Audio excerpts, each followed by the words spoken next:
지금 우리가 살고 있는 이 시대는 과학이 발전했고 또 생활이 대단히 편리하고 또 우리 생활에 필요한 물질들이 아주 풍성한 그런 시대입니다.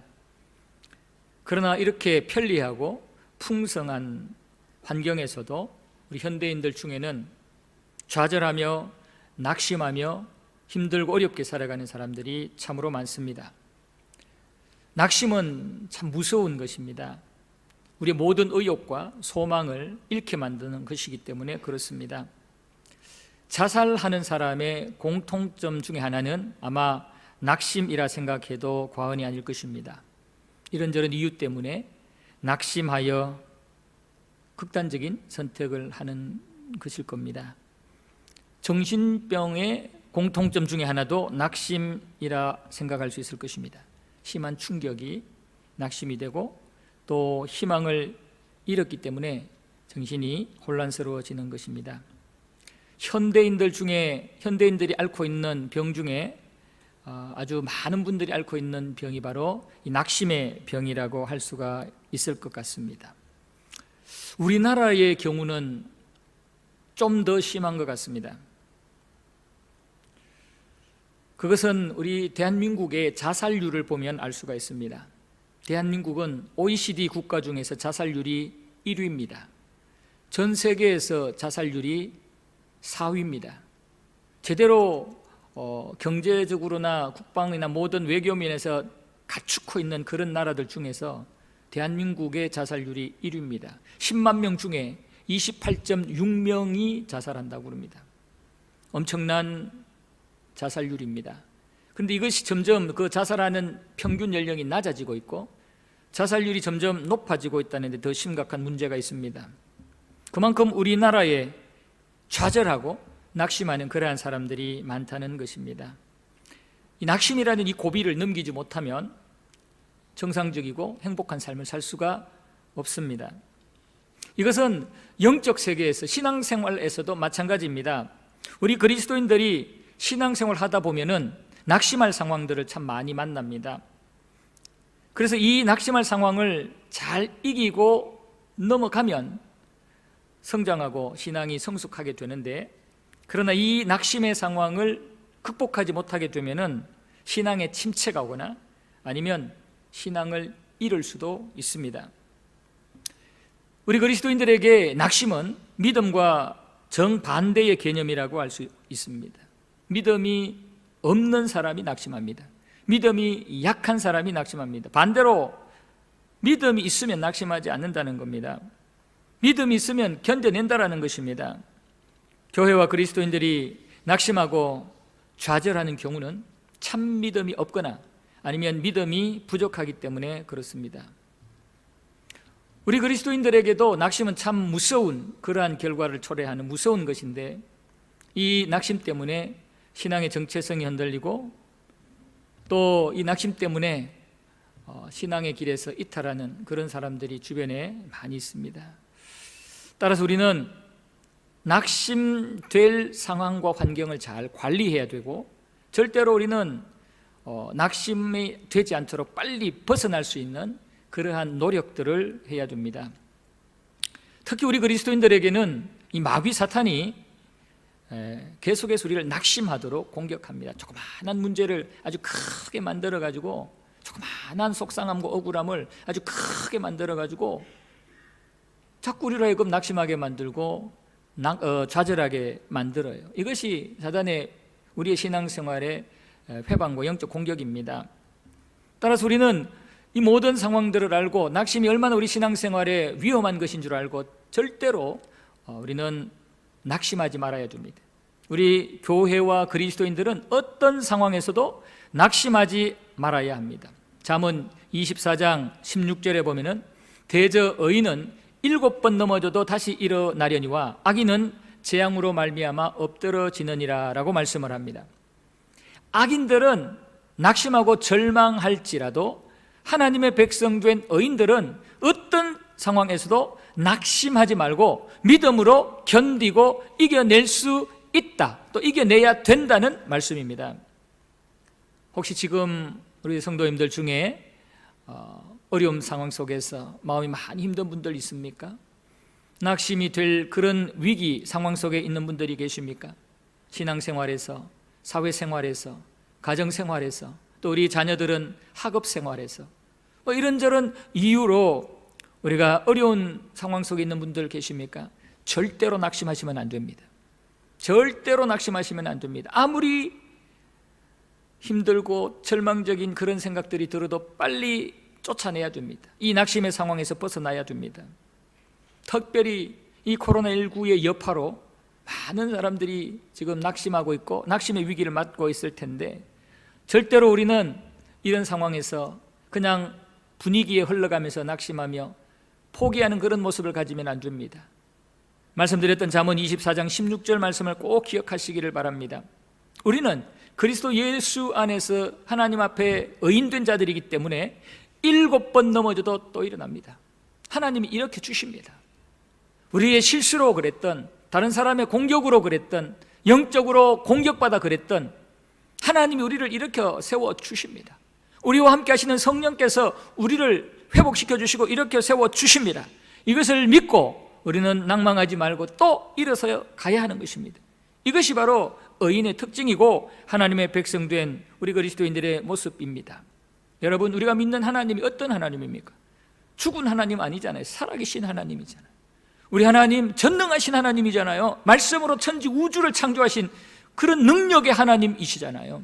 그 하나님 우리를 무책임하게 우리가 죄지었을 때 버렸습니까? 독생자를 보내주시기까지 하면서 우리를 책임져 주시고 사랑하시는 분이잖아요. 항상 우리와 동행하시면서 우리를 지켜주시고 책임져 주시는 하나님을 우리가 믿고 있다면, 우리가 힘들고 어려워도 그 하나님을 바라보면서 그 하나님의 은혜를 기다리면서 견뎌야 하는 것입니다. 성경 속에는 지독한 어려움 속에서도 낙심하지 아니하고 믿음으로 승리한 사람들이 많이 등장을 합니다. 요셉은 자신이 꾼 꿈 때문에 형들에게 미움과 따돌림을 당합니다. 심지어는 애굽 사람들에게 종으로 팔리게 되고 애굽에서 종살이하다가 억울한 일을 당하게 되고 누명을 쓰게 되고 감옥에 갇히기도 합니다. 참 속상한 일입니다. 정말 모든 거 포기하고 싶을 그런 환경 상황을 만났습니다. 그러나 그는 여호와 하나님을 향한 믿음으로 견뎌냅니다. 나중에 형님들을 만났을 때 형들에게, 형들 너무 자책하지 마세요. 나를 여기 보낸 분은 형님들이 아니라 여호와 하나님입니다.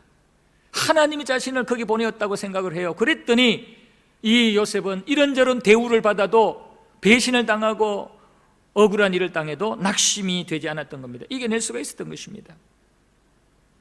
뿐만 아닙니다. 다윗도 참 억울하고 속상한 일들을 많이 당했습니다. 충성을 다하며 섬겼던 사울 왕에게 죽임을 당하기 직전까지 갔습니다. 그래서 쫓겨다니는 그런 신세가 되었죠. 그리고 사랑하는 아들과 믿었던 신하들의 배신을 당해가지고 미치광이 짓을 해야 할 정도로 참 비참한 상황에 이르렀어요. 그럼에도 불구하고 다윗은 낙심하지 않아요. 미치광이 짓을 하면서도 낙심하지 않아요. 왜냐하면 여호와 하나님이 나를 세워주셨고 나를 지금도 동행하시며 지켜주시고 인도하신다는 믿음을 가지고 있었기 때문에, 그래서 그의 입술에서 사망의 엄침한 골짜기를 다녀도 해를 두려워하지 않는다는 그 고백이 나올 수 있었던 것입니다. 다니엘도 포로 생활하면서 참 감당하기 어려운 그런 환경 만났지만 낙심하지 않아요. 여전히 예루살렘을 향하여 문을 열고 심지어는 사자굴에 던짐을 당할지라도 기도하는 그런 모습을 가졌습니다. 욥도 그렇죠. 예레미야도 마찬가지, 이사야도 마찬가지. 성경 속에 보면은 참 희한한 것은 신실한 하나님의 종일수록 낙심할 상황을 더 많이 만나요. 정말 하나님의 말씀대로 열심으로 사역을 하는 사람일수록 위기를 더 많이 만나요. 그런데 그 위기를 이겨내요. 이겨내고 낙심하지 않아요. 이것은 바로 그 하나님의 신실한 종들에게 영적인 존재들이 공격을 했었기 때문에 그렇습니다. 낙심은 마귀의 전형적인 공격 전술입니다. 전략 전술입니다. 마귀는 하나님의 백성들에게 믿음을 잃게 만들어서 좌절하고 낙심하게 만들어요. 그래서 하나님을 떠나게 만들고 하나님이 원하는 것을 반하게 만들어요. 그래서 마귀가 원하는 것에 순종하고 따라오게 만든단 말이에요. 그러나 진짜 믿음을 가진 사람은 이런 마귀의 공격에 넘어가지 않아요. 어떤 어렵고 힘든 상황에 영적인 공격과 눌림이 있어도 믿음으로 이겨내고 견뎌냅니다. 참 믿음만 있으면 이 세상에 그 어떤 것도 이겨낼 수 있다는 그 믿음을 가지고 견뎌냅니다. 히브리서 11장에 그 믿음의 증인들이 수두룩하게 나오지 않습니까? 그들은 믿음으로 나라를 이겼고, 믿음으로 의를 행했고, 믿음으로 약속을 받으며 그 약속 붙잡았고, 믿음으로 사자들의 입을 막기도 했고, 믿음으로 불의 세력들을 멸하기도 했고, 칼날을 피하기도 했고, 믿음으로 인간적으로 보면 패할 게 뻔한데도 전쟁터에 용감하게 달려가서 승리했고, 믿음으로 심한 고문을 받아도 견뎌냈고, 믿음으로 조롱과 채찍질을 받아도 그 모든 결박과 그 모든 괴로움을 이겨냈습니다. 돌로 치는 것과 톱에 켜는 것, 이 모든 것을 이겨냈습니다. 히브리서 11장 전체를 한번 쭉 보세요. 특히 33절에서 38절 지금 자막에 뜨는 내용들 쭉 보세요. 믿음의 사람들은 어떠한 열악한 환경, 낙심될 환경도 믿음으로 이겨내고 견뎌내서 결론은 세상이 감당치 못하는 자가 되어요. 악한 마귀 권세가 감당치 못하는 자가 되어요. 악의 무리들이 감당치 못하게 하는 자가 되어요. 결국은 믿음의 사람들이 그 열악한 환경을 이기고 영적인 낙심의 상황들을 이겨내고 승리하더라는 겁니다. 최후 승리하더라는 것입니다. 성도 여러분, 앞으로 우리가 달려갈 신앙생활의 길이 참 험악합니다. 많은 어려움들이 있을 겁니다. 좌절하고 낙심할 수 있는 그런 상황들이 많이 생길 겁니다. 그러나 분명한 것은 그 상황 속에서도 하나님은 우리와 함께 하신다는 거예요. 하나님의 도움의 손길 함께 하시면서 때마다 일마다 전능하신 하나님이 우리를 지켜주시고 보호해 주실 겁니다. 이것을 믿고 절대로 우리는 낙심하지 않는 자가 되어야 됩니다. 특별히 현재 심각한 코로나 상황 속에서 겁나기도 하고 두렵기도 하고 또 여러 가지 의심이 되기도 하고 신앙생활에 소극적이게 되기도 하고 여러 가지 상황들이 생길 겁니다. 이런 상황 속에서 우리의 중심을 절대로 놓치면 안 됩니다. 마음을 닫으시면 안 됩니다. 하나님을 향한 마음을 더 크게 열고 하나님을 두 손으로 더 굳세게 붙잡고 이 어려운 위기 상황을 이겨내고 견뎌내야 합니다.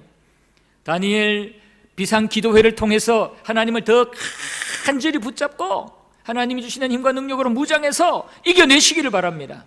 견뎌내시고 승리하는 자가 되시기를 바랍니다.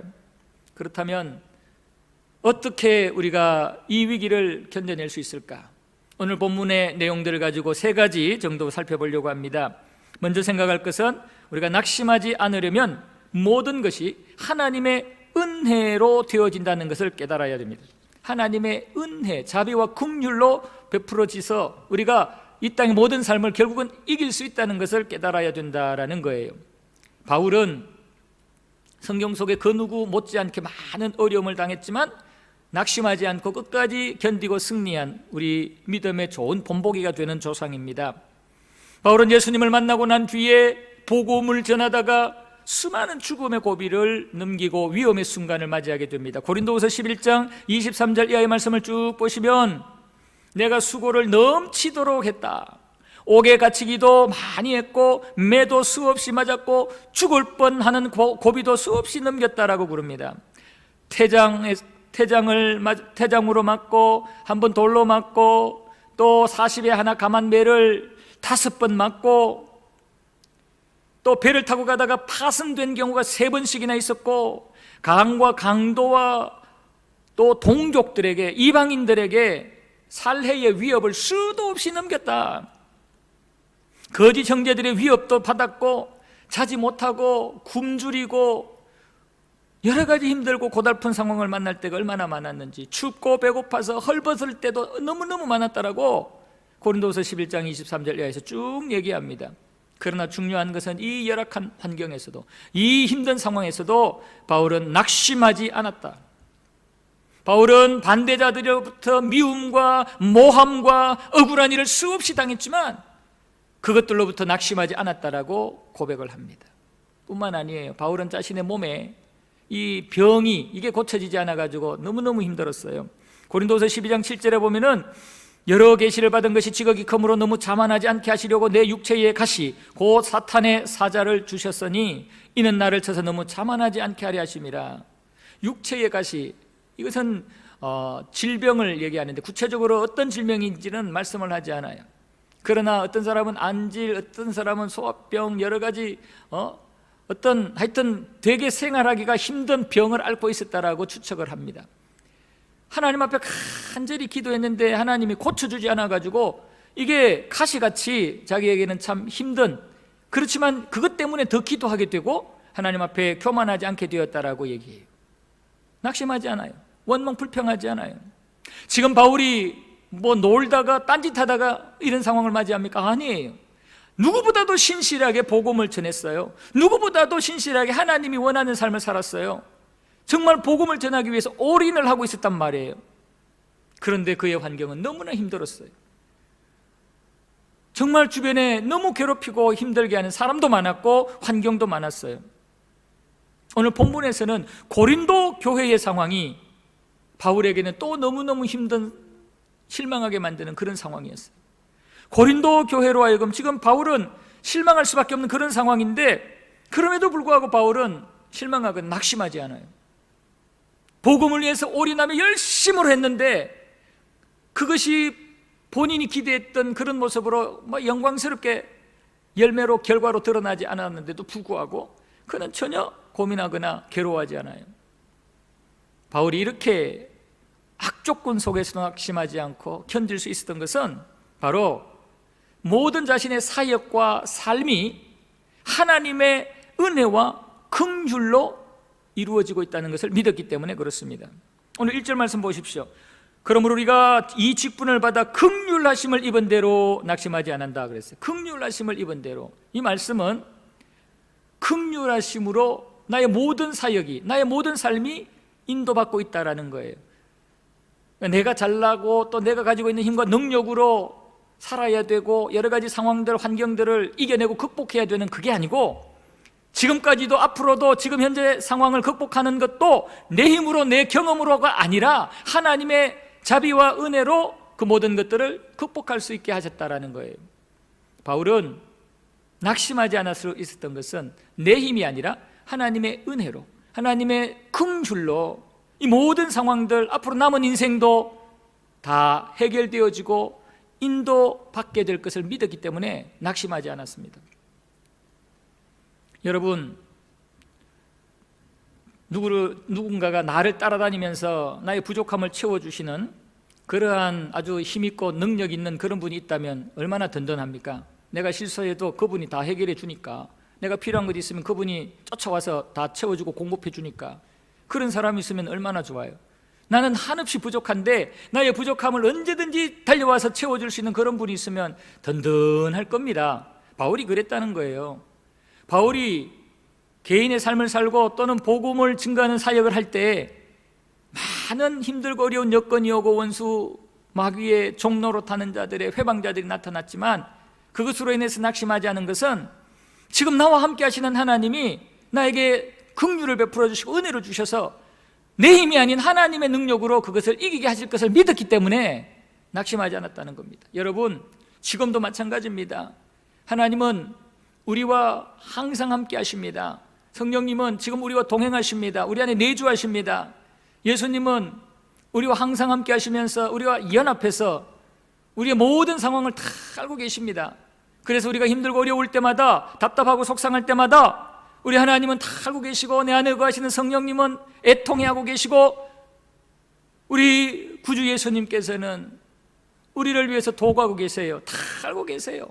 그래서 때가 되면 해결해 주시고 이길 수 있도록 지혜 주시고 필요한 도움의 손길을 부어주시는 거예요.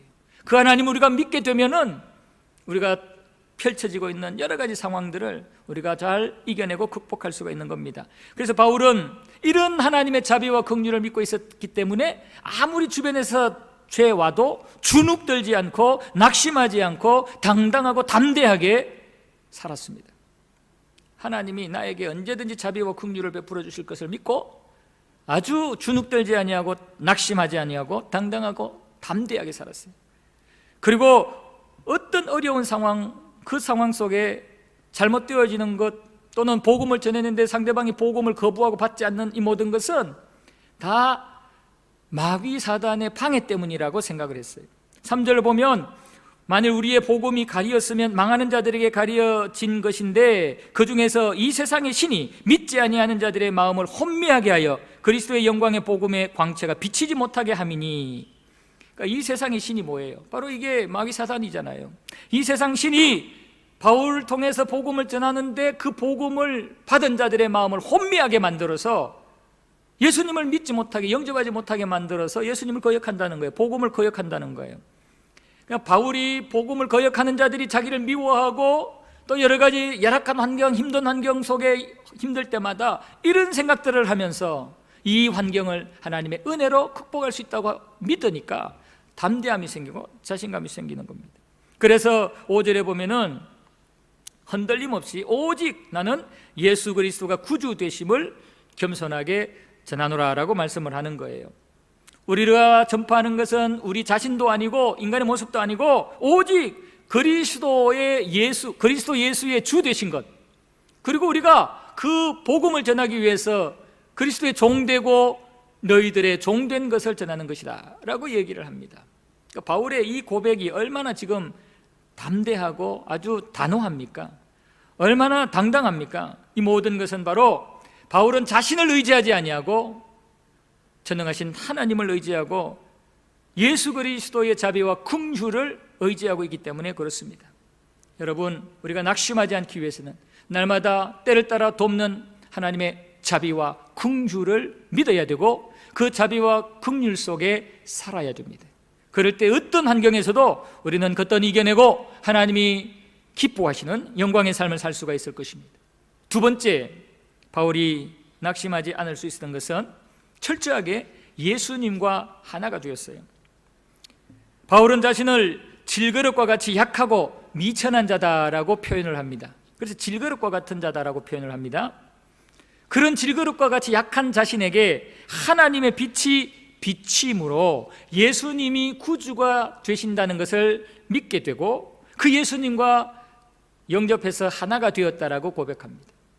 예수님의 구주가 되심을 믿지 못했을 때는 예수 믿는 자들을 색출해서 죽이고 또 교회들을 핍박하는 데 앞장섰습니다. 그러나 하나님의 영광의 빛이 바울의 생각을 확 비추었을 때 바울에게 순식간에 변화가 일어납니다. 바로 예수님이 나의 구주가 되심이 믿어지게 된 것입니다. 그래서 그 예수님을 질그릇과 같은 내가 믿고 영접해서 그 예수님과 하나가 되었을 때 그 바울의 심령에 놀라운 변화가 일어나게 된 것입니다. 여러분, 우리가 예수님을 믿는 것은 내 힘과 스스로의 노력으로 되는 거 아니에요. 하나님의 그 생명의 빛이 우리에게 비칠 때 믿어져요. 아무리 강팍한 사람도요, 이 생명의 빛이 비치면 그 생명의 빛으로 말미암아 예수님을 고백할 수밖에 없는 그런 상황에 올 수 있어요. 강팍했던 자가, 바울과 같은 자가 생명의 빛이 비치고 그 생명의 빛에 순종하니까 예수님이 구주로 믿어지게 돼요. 그래서 질그릇과 같은 바울에게 이 보배로우신 예수님이 들어오셔서 이 질그릇과 보배로우신 예수님이 하나가 된 겁니다. 희한한 것은 질그릇과 그 안에 보배 되신 예수님이 들어와 하나가 되니까 질그릇의 특징은 사라지고 보배로우신 예수님의 능력이 나타나게 됩니다. 질그릇의 그 부족한 모습, 초라한 모습, 연약한 모습은 다 감추어지고 그 안에 담겨있는 하나 되어 계시는 예수님의 능력이 나타나기 시작하는 거예요. 이게 신비입니다. 이게 신비. 바울은 예수님과 하나가 되었을 때 인간의 그 질그릇과 같은 그 연약함은 온데간데 없고 마음에 담대함이 생겼습니다. 예수님의 이름에 능력이 생겼습니다. 그래서 이 바울의 입술을 통해서, 바울의 손을 통해서, 발을 통해서 수많은 사람들이 예수 생명의 은혜를 체험하게 되고 수많은 사람들이 천국 백성이 되는 역사가 일어나게 되었습니다. 예수 그리스도와 연합하게 되면 이런 기적이 일어나게 됩니다. 예수 그리스도와 연합하게 되면 질그릇과 같은 우리에게 예수 보배의 능력이 나타나게 되는 것입니다. 7절 말씀을 보시면 우리가 이 보배를 질그릇에 가졌으니 이는 심히 큰 능력 하나님께 있고 우리에게 있지 아니함을 알게 하려 합니다. 우리에게는 많이 배우고 조건 좋아도 실제로 능력은 없고 예수님을 통해서 우리 안에 그 능력이 나타나게 될 때 바로 하나님의 능력이 어떤지 알게 되고 깨달아지게 되었다라는 겁니다. 바울도 한때는 자기의 이력을, 스펙을 자랑했지요.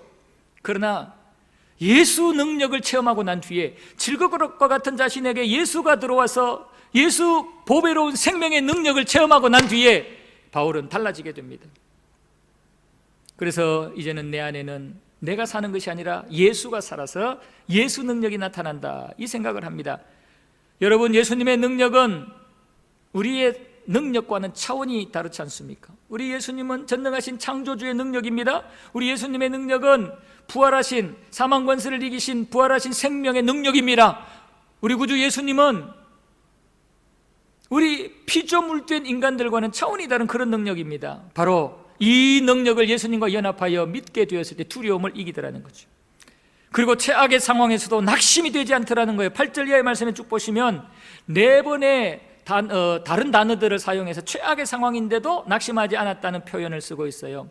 사방에 우겨쌈을 당하여도 쌓이지 않았고, 답답한 일을 당하여도 낙심하지 않았고, 박해를 받아도 버림당하지 않았고, 거꾸로 뜨림을 당해도 망하지 않았다. 사방에 우겨쌈을 당했다, 답답한 일을 당했다, 박해를 받았다, 거꾸로 뜨림을 당했다. 이 모든 것이 최악의 상황이잖아요. 점점 힘든 상황으로 빠져들잖아요. 이런 상황인데도 바울은 그 상황 속에 빠져들거나 낙심하지 않았다라는 거예요. 왜냐하면 나는 질그릇과 같은 자지만 내 안에 함께 하시는 예수 생명의 능력이 있기 때문에, 그 예수 생명의 능력을 기억하니까 이런 사방의 우겨쌈도 이겨내더라는 거예요. 답답한 마음도 결국은 이겨내더라는 거예요. 박해를 받아도 이겨내더라는 거죠. 성도 여러분, 우리 안에 예수가 계십니다. 이 예수님을 보시면 우리도 어떤 우겨쌈을 당해도, 답답한 일을 당해도, 박해를 받아도, 거꾸로 뜨림을 당해도 이겨낼 수가 있습니다. 이 예수님을 날마다 질그릇과 같은 우리의 심령에 모시고 예수님과 하나 되는 삶을 사시기를 바랍니다. 그리고 10절 이하의 말씀에서는 바울이 이 예수님을 마음에 품고 연합해서 하나가 되어 살아가게 될 때 예수님 때문에 당하는 고난, 여러 가지 어렵고 힘든 낙심의 상황들이 오히려 감사하게 생각되어지고, 그것이 오히려 자신에게는 축복의 기회다라는 생각이 들었다는 겁니다. 예수님의 고난에 참여하게 되면은, 지금 나와 연합해서 하나 되신 예수님의 고난, 예수님 때문에 고난을 당하게 되면은 나중에 예수님이 받으셨던 영광에 나도 참여하게 될 것을 생각을 한 거죠. 예수님이 십자가 고난을 당하시고 죽으셨지만 부활의 영광을 누리셨잖아요. 예수님이 하늘 보좌 우편에 앉으시는 영광을 누리셨잖아요. 앞으로 예수님이 재림하시면 이 땅의 모든 것들을 심판하시는 영광을 누리시잖아요. 바로 지금 예수님과 고난을 함께 당하게 되면은, 어려운 상황 속에서도 믿음을 잃지 않고 주님 바라보게 되면은 이후에 예수님이 누리시는 그 영광에 나도 참여하게 될 것을 생각하니까 지금 내가 이 땅에서 당하는 고난은 아무것도 아니라는 거예요. 장차 누릴 영광을 생각하니까 이것은 아무것도 아니라는 거예요. 이것이 얼마나 감사한 일입니까? 바울은 질그릇과 같은 자신에게 예수 그리스도가 들어오셔서 보배로우신 예수님과 하나 되었을 때 이런 믿음이 생겨서 영적으로 어떤 도전이 와도 낙심하지 않을 수가 있었던 거예요. 그리고 마지막으로 바울이 낙심하지 않을 수 있었던 것은, 바울은 영원한 세계를 주목하며 바라보았다라고 고백합니다. 16절 이하의 말씀 보면 바울은 점점 약해져 가고 실수투성인 질그릇과 같은 육신을 보지 않고 보이지 않는 영원한 세계, 그것을 바라보면서 낙심의 상황들을 견뎠다는 거예요. 우리의 육신은 점점 약해져 갑니다. 이 땅의 환경과 상황은 수시로 변합니다. 잘 나가도 또 언젠가는 또 이상한 상황으로 아주 뒤집어질 수도 있어요. 그리고 시대적으로 이 시대는 점점 악해져 가고 타락해져 갑니다. 이러한 상황들을 생각하면 정말 허물을 느낍니다. 정말 마음이 아파요. 소망이 안 생겨요. 절망이 와요.